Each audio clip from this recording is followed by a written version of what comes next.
Buenas tardes, profe. Nosotros somos el equipo 2 y estos son los resultados de la situación problema.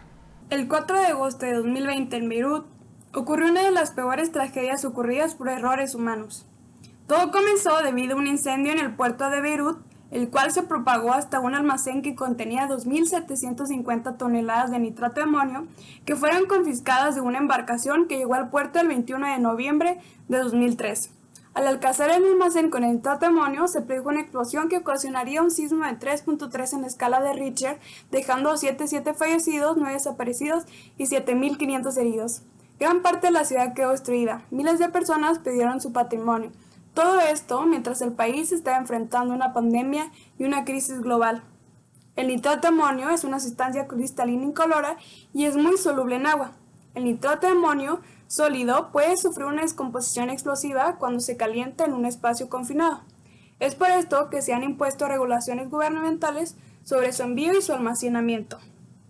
El nitrato de amonio se utiliza sobre todo como fertilizante nitrogenado en cultivos de leguminosas con hojas. Este tipo de abono, presentado en forma de granulado blanco, se utiliza en todo el mundo para lograr mejores rendimientos, y para muchos agricultores es indispensable, aunque no se utiliza en la misma magnitud, ya que ha sido sustituido por otras alternativas de fertilizante más seguras, como la urea nitrato de amonio y el nitrato de amonio cálcico.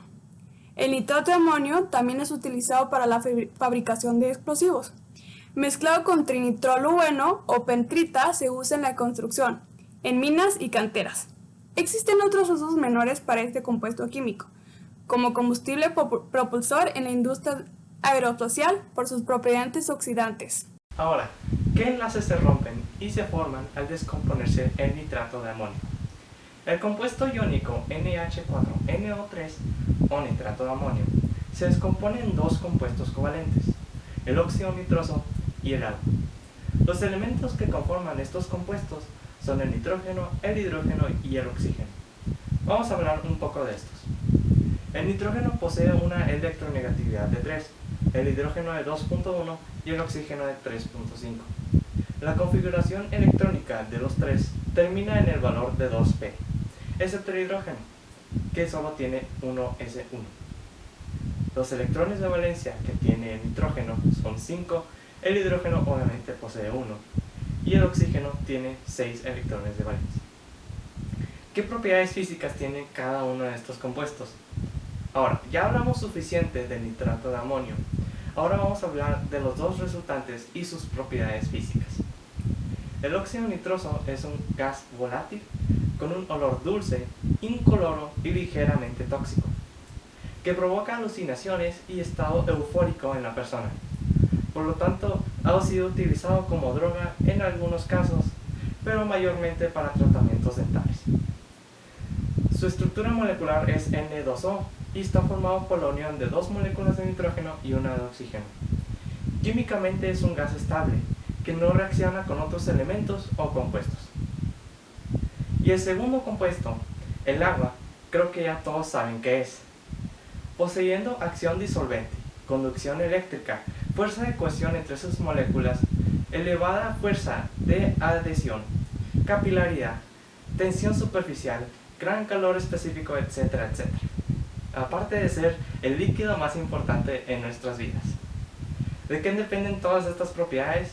Del tipo de enlaces que tienen, sus fuerzas intermoleculares, la presión y la temperatura del ambiente en el que se encuentran. Hola, yo soy Edrey y yo voy a responder la pregunta número 7, que es ¿por qué se produce una onda de detonación o explosión? Bueno, una explosión puede definirse como la generación de una onda de presión en el aire como consecuencia de la liberación de energía extremadamente rápida. La onda aérea es un efecto secundario indeseable que se produce en la detonación de cualquier explosivo. Cuando detona un explosivo, se libera una energía que genera un pulso de presión. Este pulso de presión se aleja del punto de origen con una velocidad propia, que generalmente es la velocidad del sonido, adecuada a las condiciones de la temperatura de la zona. Esta onda de choque se caracteriza por una elevación brusca de la presión, seguida de un descenso relativamente lento hasta un valor inferior a la presión atmosférica, y con un posterior retorno al valor positivo. Este fenómeno, que dura inicialmente unos milisegundos, varía en función a la masa del explosivo, y de la distancia al punto de inicio de la explosión. Posteriormente, este forma una onda derivada en una serie de oscilaciones amortiguadas. La onda aérea, como tal, sobre presión, puede actuar sobre todas las estructuras que encuentra a su paso y puede ser molesta o nociva para las personas, como fue en el caso que vimos en Beirut.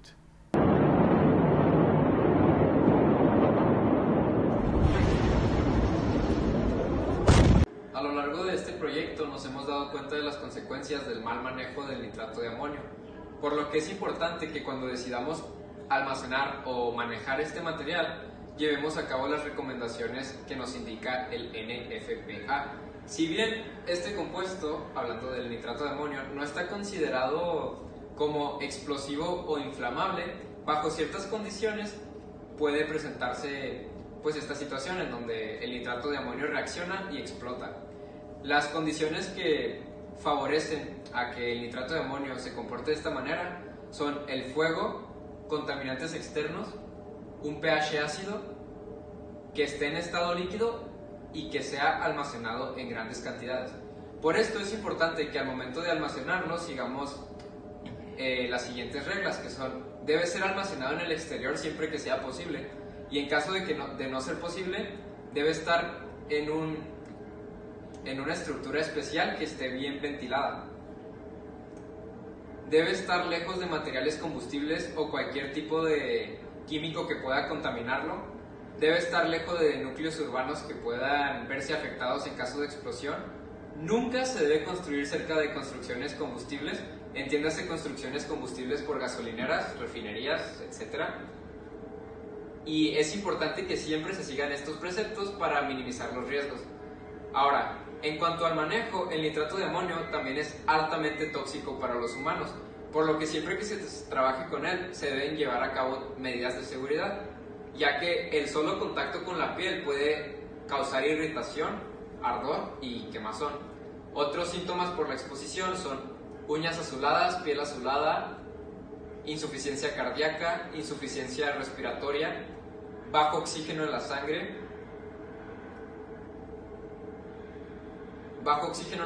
intoxicación y en los peores casos, la muerte.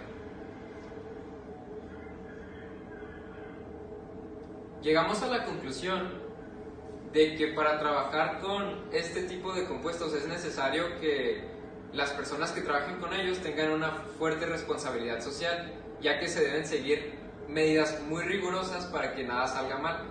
En el caso de Beirut, lo que pasó fue que realmente la ética del gobierno principalmente fue pésima, ya que ellos tenían conocimiento de que había un silo con muchas toneladas de nitrato de amonio y llevaba más de 7 años de ahí sin ningún tipo de medida de protección, porque para empezar se encontraba en un puerto cerca de la ciudad. Ahora, si bien es peligroso y se deben seguir varias medidas para trabajar con él, en ningún momento pensamos que no debe usarse, ya que es claro que el nitrato de amonio, al ser un fertilizante, trae beneficios muy grandes para el desarrollo de nuestra sociedad. Lo que sí es que debemos siempre que trabajemos con este tipo de compuestos, porque el nitrato de amonio es solo un ejemplo, realmente hay bastantes compuestos que pueden llegar a ser peligrosos y que son igualmente beneficiosos si se usan de buena manera, pues se debe tener una ética profesional regida por las normas indicadas por las instituciones para que, pues en general, para evitar catástrofes como lo ocurrido en Beirut, Líbano. Muchas gracias.